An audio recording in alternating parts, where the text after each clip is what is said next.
UK True Crime Stories. The call came in the quiet hours of a September morning. A beloved champion, found unresponsive in his Manchester home. But the true mystery, the coroner would later declare, was not how he was found, but why star. Welcome to UK True Crime Stories, Episode 3. I'm Sophie, and today we have 3 cases that will stay with you. We'll explore a bewildering breach of national security, a decades-long fight for justice, and a champion's unexplained tragedy. Stay with us to the end. We'll come back to that opening story, and trust me, the truth is even stranger than it sounds. Our first case takes us into the shadowy world of national security, and a breach that left officials stunned. For years, Juan Joseph had been a trusted figure, working as an IT contractor for MI5, Britain's domestic intelligence agency. His role gave him access to sensitive information, the kind of data that, in the wrong hands, could compromise operations, endanger agents, and threaten the very safety of the nation. He was, by all accounts, a quiet, diligent professional, precisely the kind of person you'd expect to be working behind the secure doors of MI5. The alarm bells didn't ring with a dramatic bang, but rather a slow, creeping unease. Investigators, whose job it is to constantly monitor and protect the nation's secrets, began to notice irregularities. Digital breadcrumbs, faint at first, then clearer, suggesting that information, highly classified and critical, was somehow making its way out of the secure network. It wasn't a hack from the outside, the breach was internal. Someone inside the system was sharing. Sophie, when we talk about MI5, we're talking about the highest level of security. How could an IT contractor, even a trusted one, manage to share information with a foreign state without immediate detection? What kind of information are we talking about here? That's the chilling question, Dan.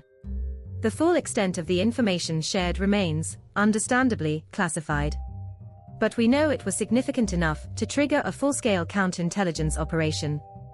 Juan Joseph had access to systems, to data flows, to the very architecture of MI5's digital world. He wasn't just an intern, he was embedded. The specifics of how he managed to exfiltrate the data are complex, likely involving sophisticated digital techniques that exploited his privileged access. The investigation was meticulous, a silent hunt within the corridors of power, until finally, all signs pointed to Juan Joseph. When he was confronted, the shockwaves reverberated through the agency. Here was a man who had sworn allegiance, who had been vetted, who was privy to the deepest secrets. His arrest was swift, and the charges were grave: sharing intelligence with a foreign state. The public, when the details eventually emerged, was left to grapple with the idea that a seemingly ordinary individual could compromise national security on such a scale. But the story took an extraordinary turn during his trial. The prosecution laid out their case, detailing the evidence of the breach, the digital footprints, the clear act of treason. Yet, the defense presented a different narrative, one that challenged the very notion of culpability. They argued that Juan Joseph, at the time of his actions, was not of sound mind. Not of sound mind? So, not a calculated act of espionage for financial gain or ideology, but something else entirely. That's a huge distinction in law. Absolutely, Dan. The defense put forward medical evidence, expert testimony, suggesting that Juan Joseph was suffering from a severe mental health condition that profoundly impacted his judgment and his understanding of his actions. They weren't denying he shared the information, but rather arguing he lacked the criminal intent, the mens rea because of his mental state. The jury faced an incredibly difficult task: to weigh the gravity of the national security breach against the complex nuances of mental illness. After careful deliberation, the jury returned with a verdict that sent ripples through the legal and intelligence communities: not guilty by reason of insanity. It was a verdict that acknowledged the act, but absolved the individual of criminal responsibility due to his mental state at the time. Juan Joseph was not a spy driven by malice or greed, but a man grappling with a profound illness that led him down a path of betrayal, a path he seemingly didn't fully comprehend. He was subsequently detained under the Mental Health Act. Stories like this one don't get told unless people are listening. If you're new here, hit subscribe. We cover real UK cases every single day, and you don't want to miss what's coming. Sophie, the next case we're looking at took investigators years to even begin to understand, and for the families involved, the fight for justice has spanned decades. It's a story that highlights not just a profound tragedy, but also the relentless pursuit of truth and accountability. We're talking about Hillsborough. On the 15th of April, 1989, 97 Liverpool fans tragically lost their lives at the FA Cup semi-final at Hillsborough Stadium in Sheffield. What followed was not just an outpouring of national grief, but a prolonged, agonizing battle for justice for those 97 lives and their families. It's a date etched into the national consciousness, Dan. The images from that day, the sheer scale of the tragedy, are unforgettable. But what followed, the immediate narrative that emerged, was a cruel and unjust betrayal of those who had lost so much. Indeed, Sophie. In the immediate aftermath, a narrative emerged that unfairly blamed the fans themselves, portraying them as unruly and contributing to the disaster. This narrative, perpetuated by certain media outlets and official statements, was a devastating blow to families already reeling from unimaginable loss. They knew, deep in their hearts, that this was not the truth. They began their fight, not just for answers, but to clear the names of their loved ones. For years, the families, led by incredible figures like Margaret Aspinall and others from the Hillsborough Family Support Group, refused to be silenced.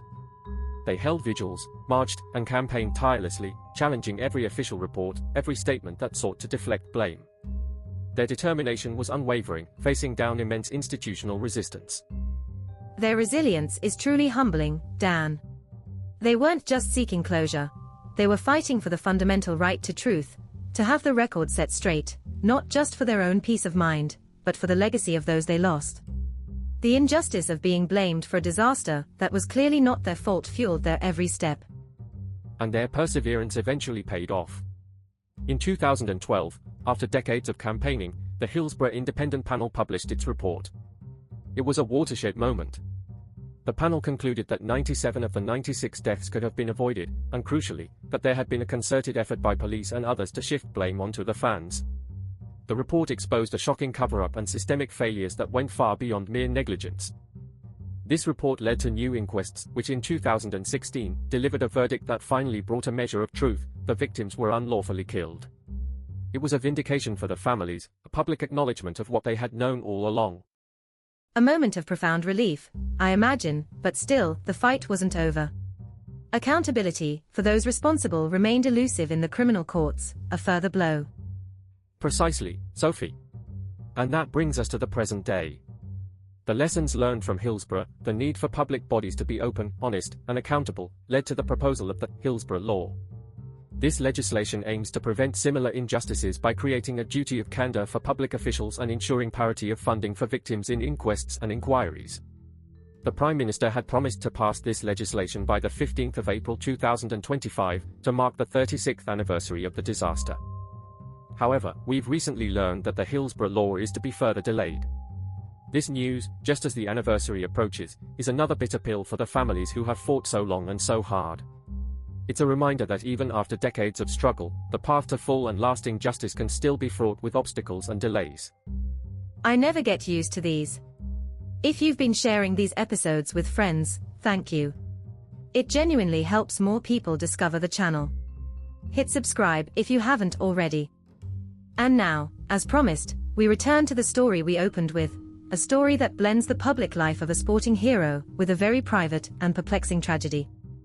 It was September, and the boxing world, indeed the entire UK, was shocked by the news. Ricky Hatton, the beloved former world champion, affectionately known as the Hitman, had been found unresponsive at his home in Hyde, Manchester. Ricky Hatton was more than just a boxer, he was a national icon. His fights were legendary, his persona charismatic, and his connection with his fans deeply personal. He'd battled depression openly in the past, speaking bravely about his struggles after retiring from the ring. So, when the news broke, a wave of concern and sadness swept across the country. The emergency services were called, and he was rushed to hospital. For a time, the details were scarce, but the severity of the situation was clear. The public held its breath, hoping for a recovery, fearing the worst. The investigation into what happened began immediately, as it always does in such circumstances. Police would have attended his home, spoken to those who found him, gathered any available evidence. Given his public profile and his history, every detail would have been meticulously examined. The initial assumption, often the default in such cases, might have leaned towards a tragic, self-inflicted act. But this is where the story takes its unexpected turn, Sophie. When the coroner's inquest was held, the official findings challenged that initial assumption. The coroner, after reviewing all the evidence, including medical reports and witness statements, made a very specific declaration. She stated that she was not satisfied, that Ricky Hatton had intended to take his own life. Those 4 words, "not satisfied," are incredibly powerful in a legal context. They don't rule out the possibility entirely, but they indicate a significant lack of definitive evidence to support that conclusion. It leaves a profound ambiguity, doesn't it? If the coroner isn't satisfied it was intentional, then what asterisk was asterisk it? It opens up a space for lingering questions, for speculation, and for a sense of unresolved mystery surrounding the circumstances of his being found unresponsive. Exactly, Dan. It means that while the immediate cause of him being found unresponsive might be determined, the asterisk intent asterisk behind it remains officially unproven. For his family, for his friends, and for his legions of fans, it leaves an enduring question mark over that September morning. It's a testament to the complexities of the human mind and the limitations of forensic investigation when faced with the deepest personal struggles. The champion's final round, for all his public life, ended in a private mystery that the courts could not fully resolve. That's UK True Crime Stories for today, Episode 3. These stories are inspired by real documented cases. If today's episode moved you, share it with someone who'd appreciate it. It really does make a difference. If you have information about any unsolved case, please contact Crime Stoppers on 0800 555 111, anonymously, anytime. Subscribe for more true crime every day, and if you're interested in real UK money stories, debt, savings, financial freedom, check out our sister channel UK Stories.